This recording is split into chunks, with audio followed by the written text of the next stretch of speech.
नमस्कार, मैं हूं आपके साथ में श्वेता गर्ग और आप देख रहे हैं 4 टीवी न्यूज। अब वक्त हो चला है उत्तर प्रदेश की खास खबरों का। पहली बड़ी खबर अयोध्या से है, जहां राम दरबार सहित 6 मंदिरों की प्राण प्रतिष्ठा होने वाली है। जहां 5 जून को गंगा दशहरा के दिन होगा ऐतिहासिक अनुष्ठान। सुबह 11:25 से 11:40 तक विशेष अभिजीत मुहूर्त है, जहां पे 2 जून से शुरू होगी पूजन अनुष्ठान और कलश यात्रा। जहां मुख्य अतिथि होंगे सीएम योगी आदित्यनाथ। इस वक्त की बड़ी खबर आपको अयोध्या से जुड़ी बड़ी खबर आपको बताई जा रही है, जहां आपको बता दें कि राम मंदिर सहित 6 मंदिरों की प्राण प्रतिष्ठा कार्यक्रम होना है, जो 5 जून को होगा। गंगा दशहरा के दिन ये होगा प्राण प्रतिष्ठा का कार्यक्रम। जहां ऐतिहासिक अनुष्ठान सुबह 11:25 से 11:40 तक विशेष अभिजीत मुहूर्त है, जहां पर आपको बता दें कि 2 जून से शुरू होगी पूजन अनुष्ठान और कलश यात्रा, जिसमें मुख्य अतिथि योगी आदित्यनाथ होंगे इसके मुख्य अतिथि।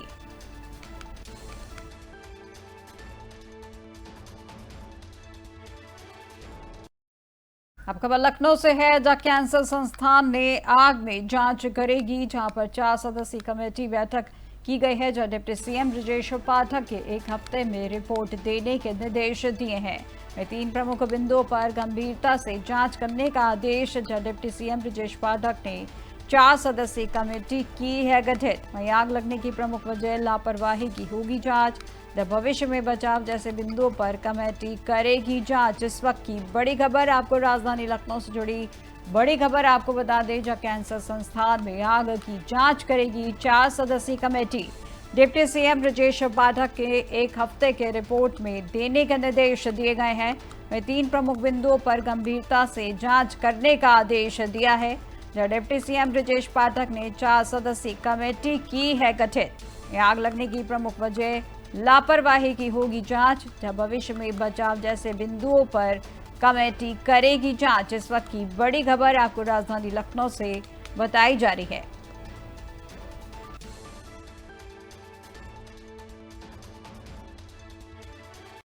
और अब खबर वाराणसी से है, जहां ऊर्जा मंत्री ए.के. शर्मा का बड़ा बयान सामने आया है, जहां उसमें उन्होंने बिजली का निजीकरण होकर रहेगा। उन्होंने कहा कि जो कर्मचारी हड़ताल में शामिल होंगे उनके खिलाफ होगी कड़ी कार्रवाई। दरअसल आपको खबर वाराणसी से बता दें, जहां पर ऊर्जा मंत्री ए.के. शर्मा का एक बड़ा बयान सामने आया है, जिसमें उन्होंने कहा है कि बिजली का निजीकरण होकर रहेगा और जो कर्मचारी हड़ताल में शामिल होंगे उनके खिलाफ कड़ी कार्रवाई की जाएगी। जहां उन्होंने खबर वाराणसी से आपको बताई जा रही है, जहां ऊर्जा मंत्री ए.के. शर्मा का बड़ा बयान वाराणसी में आया है, जहां पे ऊर्जा मंत्री ए.के. शर्मा ने साफ कहा है कि बिजली विभाग का निजीकरण निश्चित है और यह प्रक्रिया अब रुकेगी नहीं। 29 मई को प्रस्तावित हड़ताल और कार्य बहिष्कार पर चेतावनी देते हुए उन्होंने कहा कि जो कर्मचारी हड़ताल में शामिल होंगे उनके खिलाफ कड़ी कार्रवाई की जाएगी। वहीं बिजली आपूर्ति सामान्य रखने के लिए वैकल्पिक व्यवस्था तैयार है। जहां आगे ऊर्जा मंत्री ने यह भी कहा कि बिजली कर्मियों की संवेदनाओं की कद्र है, पर काम में बाधा मंजूर नहीं है। सरकार के पास पावर बैकअप और वैकल्पिक व्यवस्थाएं मौजूद हैं। निजीकरण से प्रदेश में बिजली व्यवस्था बेहतर और पारदर्शी होगी।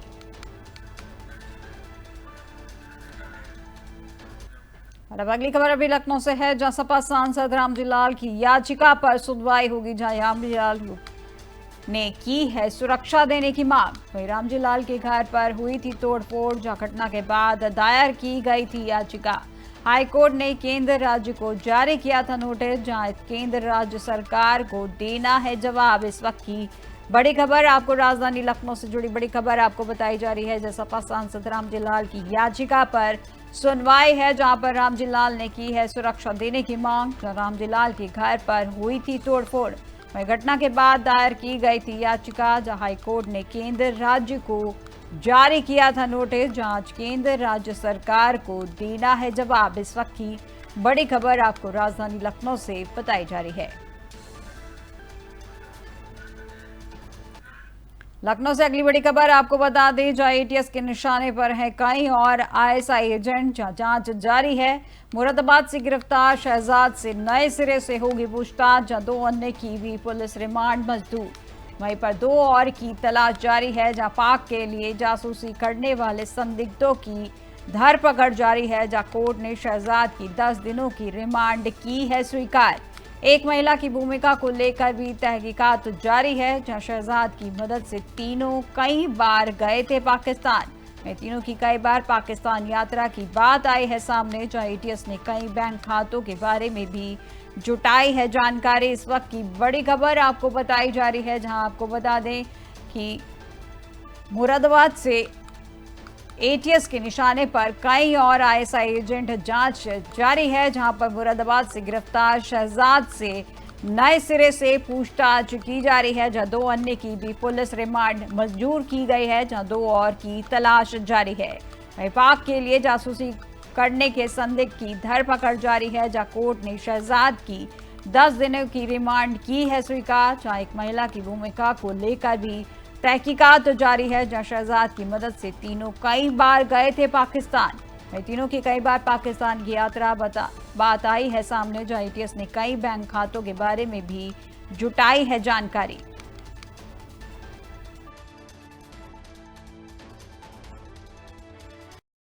अब खबर लखनऊ से है, जजूर में यूपी में महंगी रहेगी बिजली दरें, जिसमें 4.27% ईंधन अधिभार लगेगा शुल्क। वहीं पर बिजली की दरें 4.27% रहेंगी महंगी। नई नीति का उपभोक्ता पर पड़ सकता है असर, जहां पर अप्रैल में 1.24% बढ़ी थी दरें। वहीं मई महीने में 2% घटी थी दरें और उपभोक्ता परिषद ने इसका किया था विरोध। इस वक्त की बड़ी खबर, एक और राजधानी से जुड़ी बड़ी खबर आपको बताई जा रही है। जजून में यूपी में महंगी रहेंगी बिजली दरें, जिसको लेकर आपको बता दें कि 4.27% ईंधन अधिभार लगेगा शुल्क। बिजली की दरें 4.27% रहेगी महंगी। नई नीति का उपभोक्ता पर पड़ रहा है असर, अप्रैल में 1.24% बढ़ी थी दरें, जहां मई में 2% दरें घटी थी। उपभोक्ता परिषद ने इसका किया था विरोध।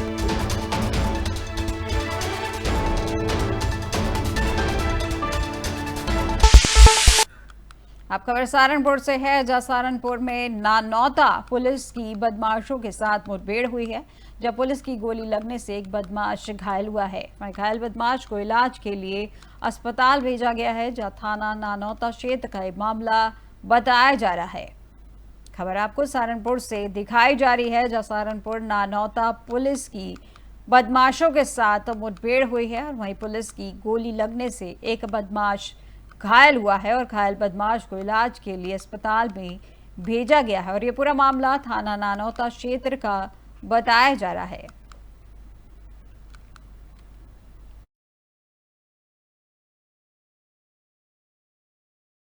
अब खबर बागपत से है, जहां पुलिस मुठभेड़ में एक लुटेरा घायल हुआ है, दूसरा अरेस्ट किया गया है। जब बदमाशों के पास से 2 तमंचे कारतूस बरामद किए गए हैं। वह बिनौली थाना क्षेत्र में सिरसली के पास ये मुठभेड़ हुई है। खबर बागपत से आपको दिखाई जा रही है, जहां पुलिस मुठभेड़ में एक लुटेरा घायल हुआ है, दूसरा अरेस्ट किया गया है। वहीं बदमाशों के पास से 2 तमंचे कारतूस बरामद किए गए हैं। बिनौली थाना क्षेत्र में सिरसली के पास ये मुठभेड़ हुई है, जहां आपको बता दें कि ये मुठभेड़ बागपत में की गई है। खबर बागपत से, जहां पुलिस की मुठभेड़ में एक लुटेरा घायल हुआ है, दूसरा अरेस्ट किया है, जब बदमाशों के पास से 2 तमंचे कारतूस बरामद किए गए हैं।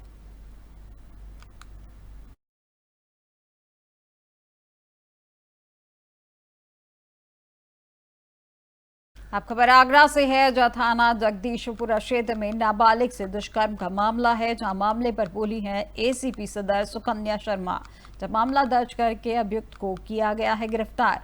दरअसल आपको बता दें कि खबर आगरा से है, जहां पर एसीपी सदर सुकन्या शर्मा ने कहा है कि 18 मई को थाना जगदीशपुरा क्षेत्र में एक नाबालिग के साथ दुष्कर्म की घटना का तुरंत संज्ञान लेते हुए मामला दर्ज करके अभियुक्त को गिरफ्तार किया गया है। में अभियुक्त प्रथम दृष्टया मानसिक रूप से विक्षिप्त बताया जा रहा है। दिनांक 18/5/2025 को थाना जगदीशपुरा क्षेत्र के अंतर्गत एक नाबालिग बालिका के साथ दुष्कर्म की घटना का जगदीशपुरा पुलिस द्वारा तत्काल संज्ञान लेके अभियुक्त पंजीकृत कराया गया। इसी के क्रम में अभियुक्त की गिरफ्तारी के लिए टीमें बनाई गई। टीमों के द्वारा आज दिनांक 27/5/2025 को अभियुक्त को गिरफ्तार किया गया एवं थाना जगदीशपुरा पुलिस के द्वारा अभियुक्त को माननीय न्यायालय के समक्ष प्रस्तुत किया गया है। अभियुक्त प्रथम दृष्टया मानसिक रूप से विक्षिप्त बताया जा रहा है। पीड़िता की काउंसलिंग की गई है। अग्रिम विवेचनात्मक कार्रवाई दिनांक 18/5/2025 को थाना जगदीशपुरा क्षेत्र के अंतर्गत एक नाबालिग बालिका के साथ दुष्कर्म की घटना का जगदीशपुरा पुलिस द्वारा तत्काल संज्ञान लेके अभियोग पंजीकृत कराया गया। इसी के क्रम में अभियुक्त की गिरफ्तारी के लिए टीमें बनाई गई। टीमों के द्वारा आज दिनांक 27/5/2025 को अभियुक्त को गिरफ्तार किया गया एवं थाना जगदीशपुरा पुलिस के द्वारा अभियुक्त को माननीय न्यायालय के समक्ष प्रस्तुत किया गया है। अभियुक्त प्रथम दृष्टया मानसिक रूप से विक्षिप्त बताया जा रहा है। पीड़िता की काउंसलिंग की गई है। अग्रिम विवेचनात्मक कार्रवाई दिनांक 18/5/2025 को थाना जगदीशपुरा क्षेत्र के अंतर्गत एक नाबालिग बालिका के साथ दुष्कर्म की घटना का जगदीशपुरा पुलिस द्वारा तत्काल संज्ञान लेके अभियोग पंजीकृत कराया गया। इसी के क्रम में अभियुक्त की गिरफ्तारी के लिए टीमें बनाई गई। टीमों के द्वारा आज दिनांक 27/5/2025 को अभियुक्त को गिरफ्तार किया गया एवं थाना जगदीशपुरा पुलिस के द्वारा अभियुक्त को माननीय न्यायालय के समक्ष प्रस्तुत किया गया है। अभियुक्त प्रथम दृष्टया मानसिक रूप से विक्षिप्त बताया जा रहा है। पीड़िता की काउंसलिंग की गई है। अग्रिम विवेचनात्मक कार्रवाई दिनांक 18/5/2025 को थाना जगदीशपुरा क्षेत्र के अंतर्गत एक नाबालिग बालिका के साथ दुष्कर्म की घटना का जगदीशपुरा पुलिस द्वारा तत्काल संज्ञान लेके अभियोग पंजीकृत कराया गया। इसी के क्रम में अभियुक्त की गिरफ्तारी के लिए टीमें बनाई गई। टीमों के द्वारा आज दिनांक 27/5/2025 को अभियुक्त को गिरफ्तार किया गया एवं थाना जगदीशपुरा पुलिस के द्वारा अभियुक्त को माननीय न्यायालय के समक्ष प्रस्तुत किया गया है। अभियुक्त प्रथम दृष्टया मानसिक रूप से विक्षिप्त बताया जा रहा है। पीड़िता की काउंसलिंग की गई है। अग्रिम विवेचनात्मक कार्रवाई दिनांक 18/5/2025 को थाना जगदीशपुरा क्षेत्र के अंतर्गत एक नाबालिग बालिका के साथ दुष्कर्म की घटना का जगदीशपुरा पुलिस द्वारा तत्काल संज्ञान लेके अभियोग पंजीकृत कराया गया। इसी के क्रम में अभियुक्त की गिरफ्तारी के लिए टीमें बनाई गई। टीमों के द्वारा क्या बांग्लादेश में तख्ता पलट होने वाला है? क्योंकि मोहम्मद यूनुस ने कुछ ऐसे फैसले लिए हैं जो हैरान करने वाले हैं। वो पार्टी जिसने बांग्लादेश को जन्म दिया, उसे बांग्लादेश में राजद्रोही पार्टी का तमगा दिया जा रहा है। और यह सिर्फ राजनीतिक हमला नहीं बल्कि इतिहास के सीने में छुरा घोंपने जैसा है। वह कट्टरपंथियों से सौदे किए जा रहे हैं, जहाँ कट्टरपंथी समूह फिर से एक्टिव हो रहे हैं। और यह वही समूह है जो 1971 में पाकिस्तान के साथ मिलकर बांग्लादेश की आज़ादी को कुचलने की कोशिश की थी।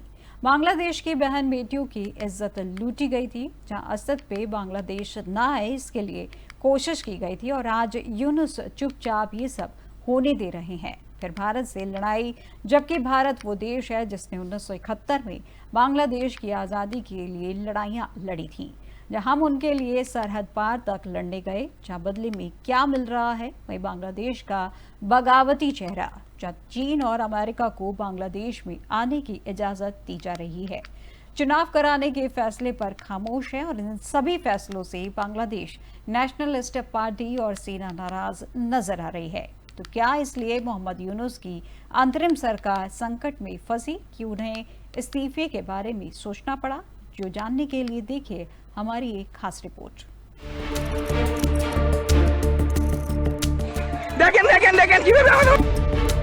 They shook the whole country. Bangladesh की अंतरिम सरकार अचानक एक संकट भरे मोड़ पर पहुंच गई है। प्रमुख सलाहकार प्रोफेसर मोहम्मद यूनुस के इस्तीफा देने के बारे में विचार करने से जुड़ी खबरें सामने आने के बाद इस सरकार के भविष्य के बारे में अनिश्चितता पैदा हो गई है।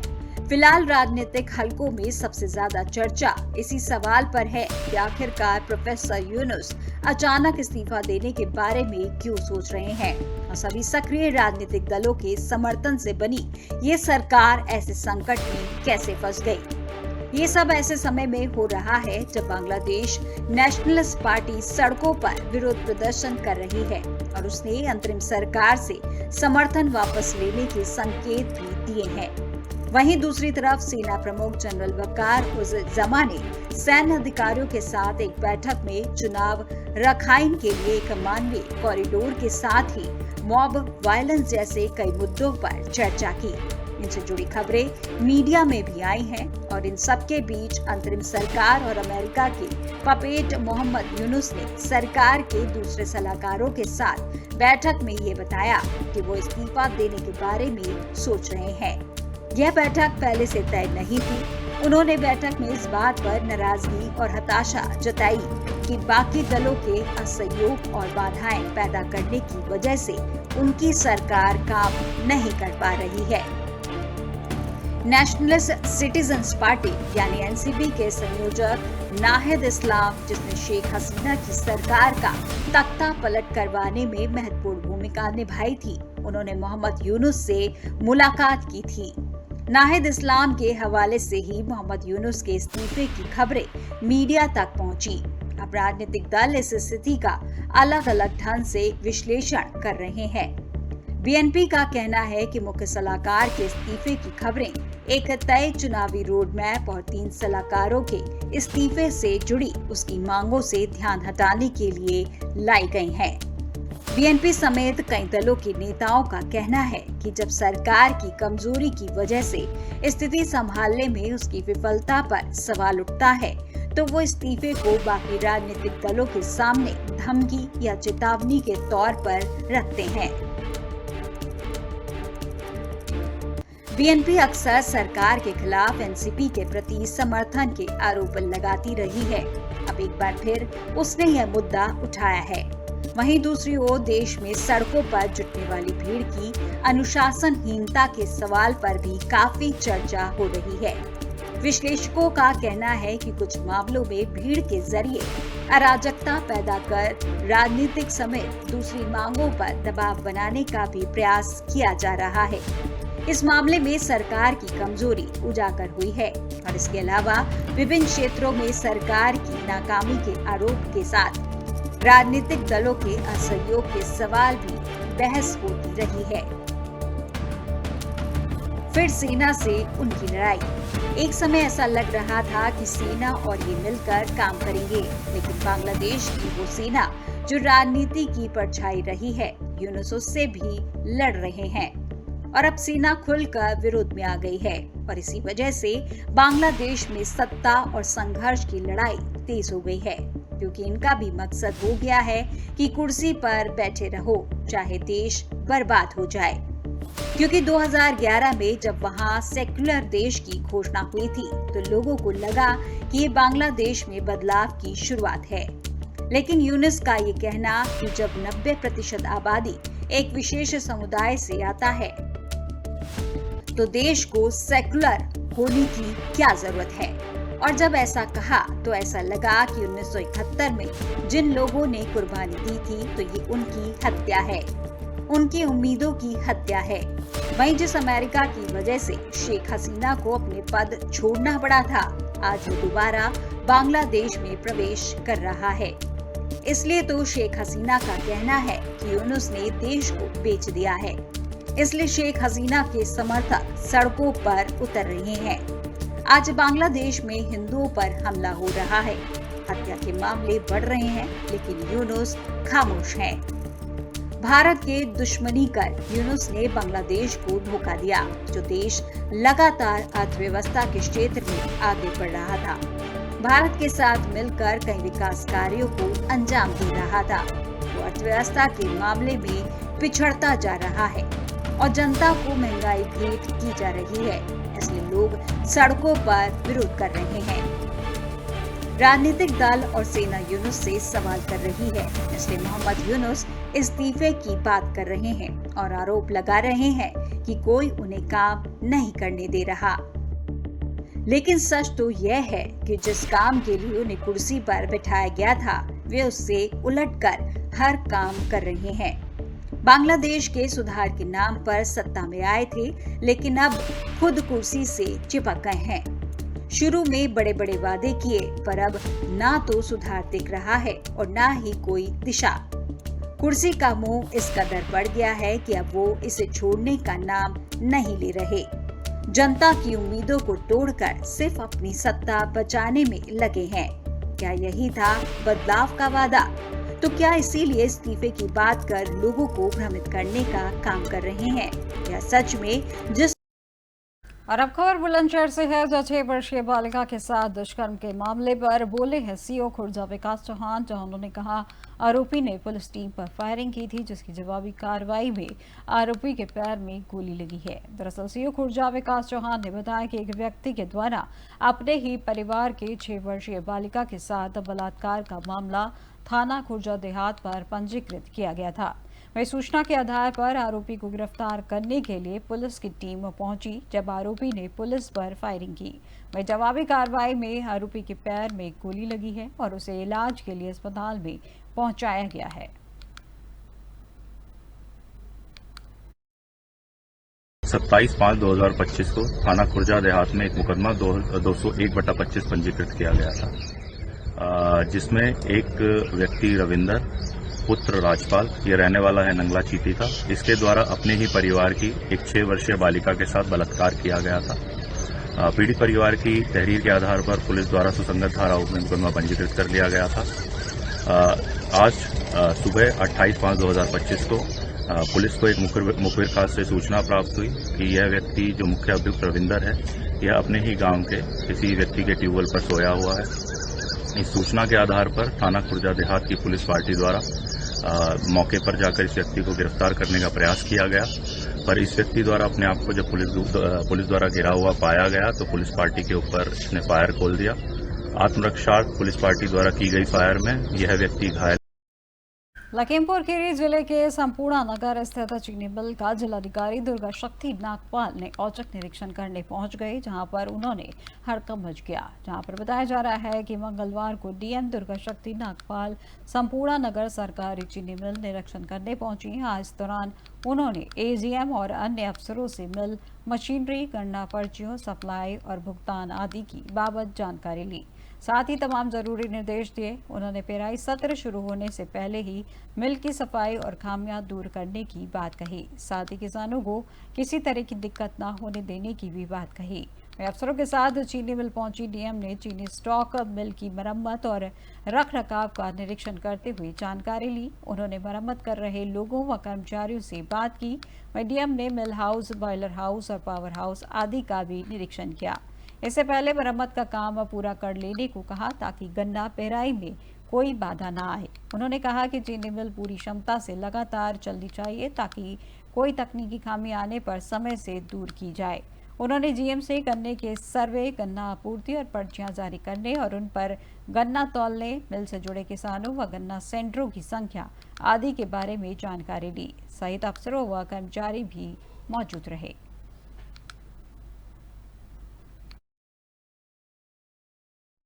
सभी जिलाधिकारियों को अपने जनपद में चीनी मिलों का, जो सरकारी चीनी मिल है, उनका भ्रमण करना है। इस उद्देश्य से शासन के निर्देश हैं कि समय से गन्ने का सर्वे हो जाए, ताकि जब पेराई का सीजन आए तो हमारी तैयारियां पूर्ण हों। इसके अलावा मिल के अंदर जो मरम्मत होनी चाहिए वो भी समय अंतर्गत पूरी गुणवत्ता के साथ हो जाए। सर्वप्रथम उस दृष्टिकोण से मैंने निरीक्षण किया संपूर्णा नगर चीनी मिल में।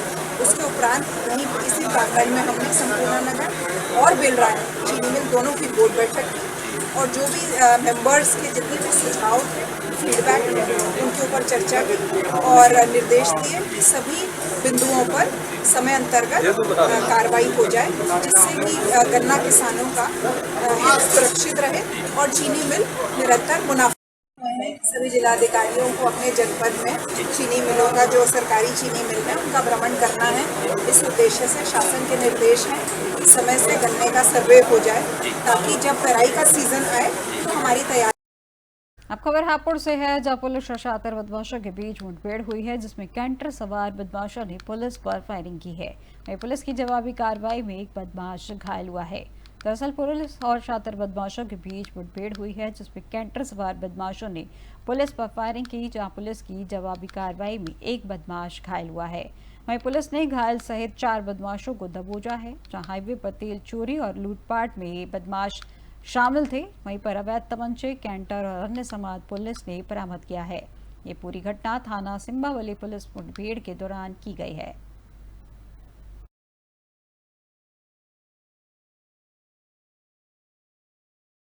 और अब खबर अमरोहा से है, जहां आरक्षी ऋतु कश्यप लखनऊ से अमरोहा पहुंचा है, जहां मृतक आरक्षी ऋतु के परिजनों ने जाम लगाया है, जहां मौके पर पहुंची पुलिस ने परिजनों को समझाने में जुटी हुई है। दरअसल आपको बता दें कि खबर अमरोहा से है, जो आरक्षी ऋतु का शव लखनऊ से अमरोहा पहुंचा है, जब मृतक आरक्षी ऋतु के परिजनों ने इस संबंध में जाम लगाया, जहां आरक्षी के अंतिम संस्कार में पुलिस द्वारा सम्मान न मिलने से नाराज हैं आरक्षी के परिजन। जहां मीना मार्केट सर्वोदय नगर में किराए के मकान में लगाई थी आरक्षी ने फांसी, जहां मौके पर पहुंची पुलिस परिजनों को समझाने में जुटी हुई है। वहीं पर आपको बता दें, ये पूरा मामला अमरोहा के थाना शहद नगली हसनपुर रोड का बताया जा रहा है।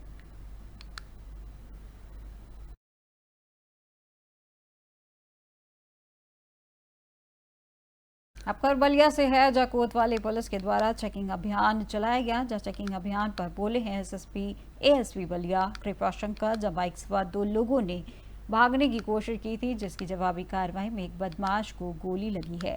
दरअसल एएसपी बलिया कृपा शंकर ने बताया है कि कोतवाली पुलिस के द्वारा चेकिंग अभियान के दौरान पुलिस बाइक पर सवार 2 लोगों द्वारा भागने की कोशिश की गई, जहां पुलिस ने उनका पीछा किया, तब उन्होंने पुलिस पर फायरिंग की, जिसकी जवाबी कार्रवाई में एक बदमाश को गोली लगी है और उसे अस्पताल पहुंचाया गया है। वहीं दूसरा बदमाश मौके से फरार हो गया और गिरफ्तार किए गए बदमाश पर हत्या के प्रयास में मामले अभियुक्त हैं।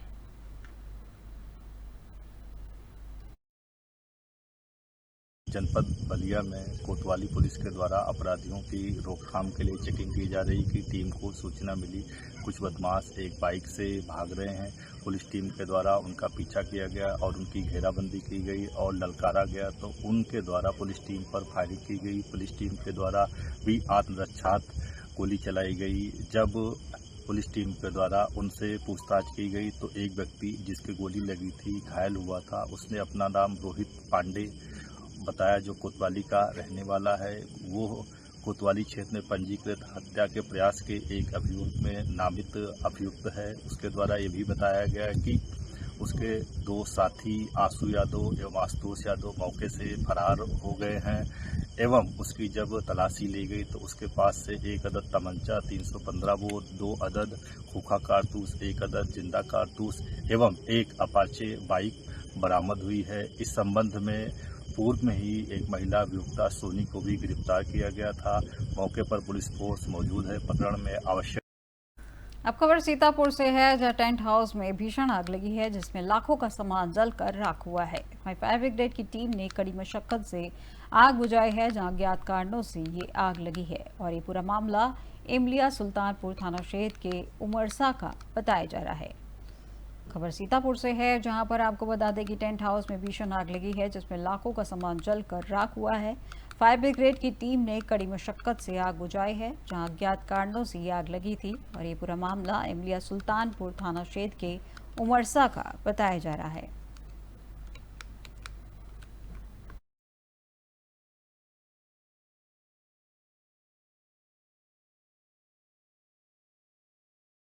अब खबर लखनऊ से है, जहां यूपी में अगले 3 दिन तक होगी बारिश, जहां 31 मई तक पूर्वी और पश्चिम विभाग में बारिश के आसार हैं, जहां गरज चमक के साथ होगी बूंदाबांदी, जिसमें आज 30 जिलों में बूंदाबांदी की चेतावनी दी गई है। सितंबर तक सामान्य से 10% अधिक बारिश होने का अनुमान बताया गया है। इस वक्त की बड़ी खबर आपको बता दें, अगले 3 दिन तक होगी बारिश, 31 मई तक पूर्वी और पश्चिम विभाग में बारिश के आसार बने हुए हैं, चमक के साथ होगी बूंदाबांदी। आज 3 जिलों में बूंदाबांदी की चेतावनी है। सितंबर तक सामान्य से 10% अधिक बारिश होने का अनुमान है।